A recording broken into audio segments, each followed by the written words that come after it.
बिस्मिल्लाहिर्रहमानिर्रहीम जी, अस्सलाम वालेकुम। सब देखने सुनने वालों को परफेक्ट न्यूज़ चैनल की जानब से तौसीफ भट्टी का सलाम अर्ज़ हो। नाजरीन, आज एक तो हम बहुत बड़ा एक मामला है, इशू है चुलिस्तान के हवाले से, जहाँ पर साबका रियासत बहावलपुर के नवाब साहब की जो प्रॉपर्टी है शिकारगाह, उसके हवाले से आपको जो असल हकायक है, वहाँ के जो मामलात आजकल बहुत ज़्यादा चल रहे हैं, और एक आला अफसर ने जो है वो नोटिस लेते हुए जो है वो बेकसूर अफसरान को रगड़ा लगा दिया है, मुअत्तल कर दिया है और उनकी इंक्वायरियाँ स्टैंड कर दी हैं, जबकि असल हकायक कुछ और हैं। वो भी आपको हम सारी तफसील बताते हैं। और दूसरा नाजरीन, कुछ सियासत के हवाले से पीपल्स पार्टी जो सी है वो पंजाब में अपने पैर जमाने लगी है, मुतहर्रिक हो गई है, और इंतज़ामी जो से हलके हैं उधर भी अब पीपल्स पार्टी के लोगों के साथ रवाबे जो से हैं वो शुरू होने का जो है वो मालूम हुआ है, जिससे लग रहा है कि पीपल्स पार्टी के हवाले से इंतज़ामिया को खसूसी तौर पर कह दिया गया है कि इनके मामलात को जो है वो एड्रेस करें और इनको भी अकामोडेट करें। तो नाजरीन, सबसे पहले हम चलते हैं शिकारगाह के हवाले से। ये नाजरीन चोलिस्तान के अंदर एक शिकारगाह है जो तकरीबन 13 लाख से ज़ायद एकड़ पर मुश्तमिल ये रकबा है, जिसके बारे में कहा जाता है कि ये साबका रियासत बहावलपुर के जो आखिरी नवाब थे, ये उनकी प्रॉपर्टी थी, लेकिन ये शुरू से ही डिस्प्यूटेड रही। इसके जो 23 वारसान, लीगल वारसान थे नवाब साहब के, वो इसके हवाले से जो है वो मुख्तलिफ फोरम के ऊपर जो है वो अपनी जो है वो करवा रहे थे, पिटिशंस करवा रहे थे, दरखास्तें दे रहे थे और क्लेम कर रहे थे कि ये प्रॉपर्टी नवाब साहब की है, जिसको लीगल हायर्स के अंदर तकसीम होना चाहिए। सैफरान जो एक अदारा है वो इस मामले को देख रहा था, लेकिन ये मामला हल होने को नहीं आ रहा था, जिसके बाद फिर बाकायदा एक इम्प्लीमेंटेशन कमेटी जो सी है वो बनाई गई एक रिटायर्ड जस्टिस साहब की सरबराही में, जिसमें जो है वो SMPR साहब जो senior member board of revenue हैं वो भी उसके मेंबर थे। यहाँ पर कमिश्नर MD चोलिस्तान भी मेंबर थे और सफरान के जो एक नुमाइंदा था वो भी मेंबर था। तो ये जो कमेटी बनी थी, इसकी बहावलपुर सर्किट हाउस में या लाहौर और दीगर जगह पे शायद बताया गया है कि ज़्यादातर इसकी जो मीटिंग्स हैं वो बहावलपुर में ही हुई हैं। तकरीबन 8 मीटिंग्स जो सी हैं वो मुनक्कद हुई और उसके अंदर सारे मामलात को देखा गया कि ये वारसान की जो क्लेम है, वारसान का जो ये तकसीम का अमल है जायदाद का, इसको किस तरीके से करना है। और फिर बिलाखिर उस मीटिंग में सारे अफसरान जो से हैं वो बाकायदगी के साथ शरीक होते रह गए। SMPR साहब खुद भी उसके अंदर शरीक होते रह गए और उसमें फिर इम्प्लीमेंटेशन कमेटी ने आखिर में जाकर ये हुक्मनामा जारी कर दिया, हदायत जारी कर दी कि ये जितनी भी प्रॉपर्टी है ये वारसान जो 23 लीगल वारसान हैं उनमें तकसीम कर दी जाए और उनको इंतकालात कर दिए जाएं और उनको कब्ज़े दिलवाए जाएं। ये आर्डर जो से ये जारी हो गए, जिसके बाद बाकायदा जो है वो साबका MD चोलिस्तान जो थे उन्होंने इसके ऊपर अमल दरामद करना शुरू कर दिया। 23 वारसान को इंतकालात कर दिए गए। उसके बाद सिर्फ यही नहीं कि 23 वारसान को इंतकाल हुए, बल्कि बाद में SMPR साहब ने ये भी हदायत की कि जो बताया जाता है बावसूख ज़राए से, कि उन्होंने ये भी हदायत की कि इन इंतकालात के बाद अब आप जो है वो जो इन वारसान के आगे वारसान हैं उनको जो है वो इंतकालात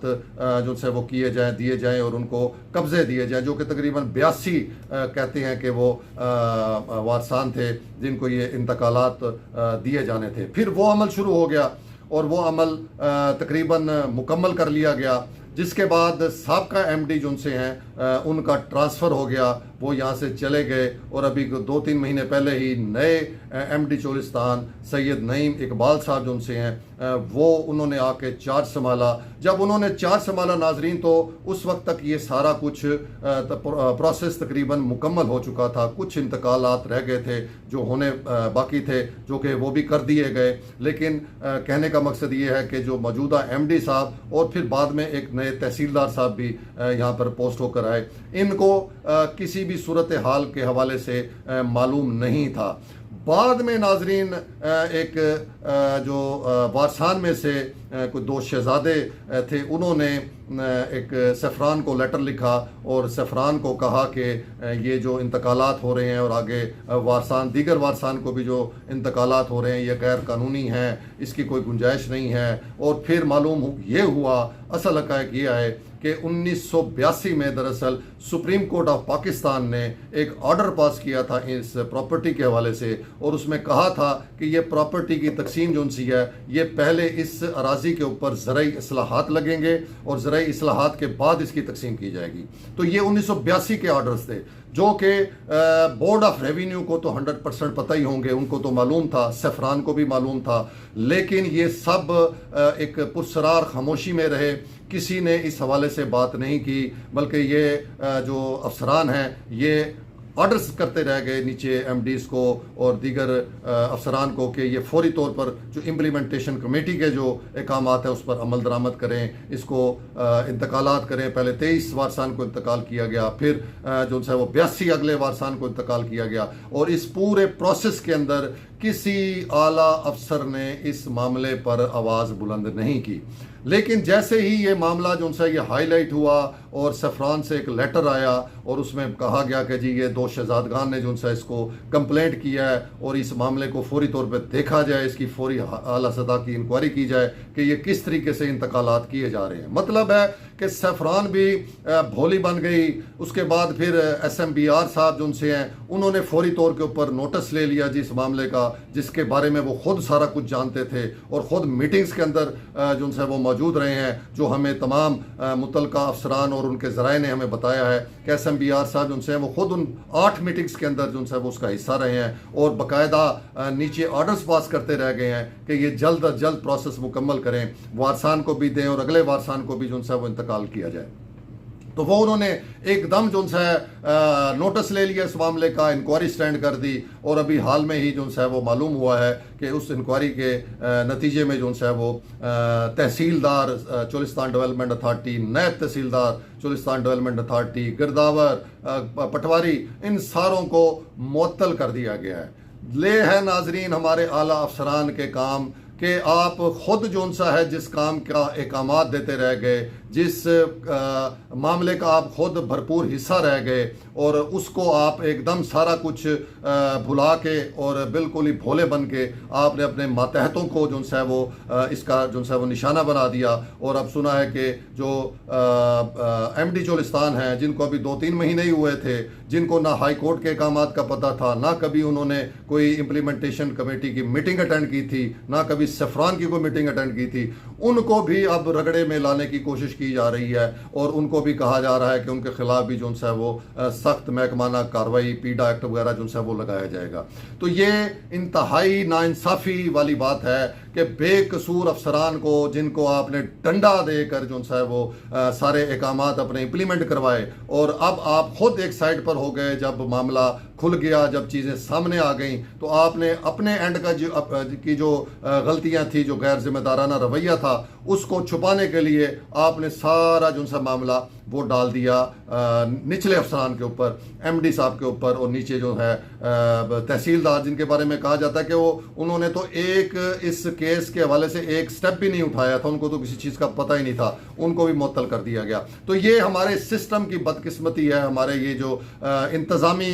सिस्टम है इसकी ये बदकिस्मती है कि जब अफसरान जो उनसे हैं वो कोई अपना काम करवाना चाहते हैं, कोई गैर कानूनी काम करवाना चाहते हैं, कोई अपने मफादात की वजह से कोई काम कराना चाहते हैं, तो वो अपने निचले मातहतों को जो है वो फोर्स करके, उनको प्रेशर दे के, उनको अहकामात जारी करके वो काम करवा लेते हैं। लेकिन जब साबित हो जाता है, जब ये चीज़ ओपन हो जाती है कि ये कराया गया काम गलत है, तो उस वक्त आला अफसरान जो उनसे हैं वो फौरी तौर पर जो है अपने आप को मासूम बेकसूर साबित करने के लिए सारा नज़ला जो है वो निचले अपने मातहतों पर निकाल देते हैं। तो ये रवायत है नाजरीन, ये हमारा कोई सिस्टम की बदकिस्मती है कि ये हमेशा ही ऐसे होता है कि जो कहते हैं कि पानी हमेशा जो है वो निचली जगह के ऊपर आता है, इसलिए जो भी प्रेशर आता है, जो भी भुगतना पड़ता है, वो निचले अमले को, मातहतों को भुगतना पड़ता है। तो ये मामला नाजरीन जो सा ये अभी चल रहा है, और वज़ीर आला पंजाब और चीफ सेक्रेटरी पंजाब को जो सा फौरी तौर पर इस मामले का नोटिस लेना चाहिए। कतई किसी बेकसूर अफसर को इसकी भेंट नहीं चढ़ाना चाहिए। अगर SMBR साहब जो उनसे हैं वो इनको इस सारे मामलात का पता था, वो इन सारी मीटिंग्स के अंदर शामिल रहे, 6 महीने वो खामोश रहे और सारा कुछ इम्प्लीमेंट होने दिया, तो एकदम उनकी जो उनसे ईमानदारी और इनके जो उनसे वो जज्बा हुब्बुल वतनी कैसे जाग गई और उन्होंने किस तरीके से जो उनसे ये नोटिस लेके फौरी तौर पर मातहत अफसरों को जो उनसे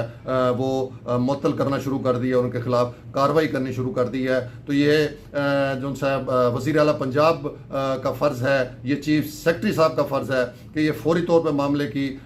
खुद इंक्वायरी करें, खुद मामले को सारे को देखें और इसमें जो कसूरवार जो है वो साबित होता है, जिसने कोई गैर कानूनी काम किया हुआ है तो उसको ज़रूर सज़ा मिलनी चाहिए। ये नाज़रीन एक बड़ा इशू था। दूसरा, अब हम बात करेंगे कुछ सियासत के हवाले से। तो ब्रेकिंग न्यूज़ तो यही है नाज़रीन के पीपल्स पार्टी जो सी है वो पंजाब में मुकम्मल तौर पर मुतहरक होने जा रही है। उनके जो ओहदेदारान हैं, उनका जो यहाँ पर तंजीमी ढांचा है, उनको हदायत कर दी गई है कि वो अपना जो मामलात को देखें और इंतज़ामी जो अफसरान हैं उनकी जानिब से भी अब वेलकम कहा जा रहा है पीपल्स पार्टी के MNA MPs को या अहदेदारों को। और ये एक बड़ा अच्छा साइन है कि पीपल्स पार्टी ने पंजाब के अंदर अपनी जो सी है वो पोजीशन को मुस्तकम करना शुरू कर दिया है। उन्होंने अपनी जो सा तंजीम साजी के हवाले से भी वो सोचना शुरू कर दिया, उसे मुस्तकम करना शुरू कर दिया है। हाल ही में अभी कल ही बहावलपुर के जो तंजीमी अहदेदारान थे उन्होंने सिटी सदर जो थे मलिक इम्तियाज चन्नड़ साहब, उनकी सरबराही में गवर्नर पंजाब से मुलाकात की, जो बताया जाता है कि 1.5 से 2 घंटे की बड़ी तवील मुलाकात थी। और उसमें वहाँ अहदेदारान ने जो है वो गवर्नर पंजाब को सूरत हाल से आगाह किया कि पीपल्स पार्टी के लोगों के क्या क्या मसाइल हैं और किस तरीके से उनकी सुनी नहीं जाती और किस तरीके से उनको इग्नोर किया जाता है। तो उस पर भी गवर्नर साहब ने जो है वो उनको यकीन दहानी कराई कि अब ऐसा नहीं होगा। अब पंजाब के अंदर पीपल्स पार्टी के लोगों को भी पूरे तरीके से अकोमोडेट किया जाएगा। और उस हवाले से उन्होंने कहा कि जल्द ही इस हवाले से आला जो है वो क़यादत वो बाकायदा एक जो है मीटिंग करके सारा जो है वो सूरत हाल के बारे में बताएंगे। और ये भी बताया गया है कि जल्द ही बहावलपुर के अंदर बिलावल भुट्टो साहब जो है वो एक सेक्रेटेरिएट जो नया यहाँ पर ओपन किया गया है,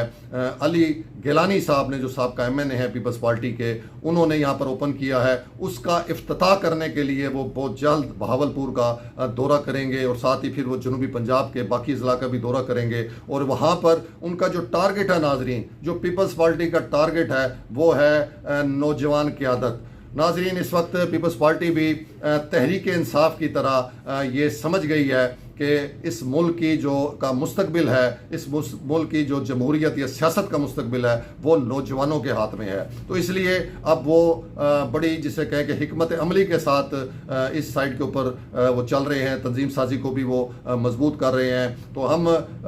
तवक्को करते हैं कि पीपल्स पार्टी भी उसी तरह की पीपल्स पार्टी बने जिस तरह भुट्टो शहीद के दौर में ये पीपल्स पार्टी मुनज़्ज़म थी। इसकी तंजीम साजी इतनी मजबूत थी कि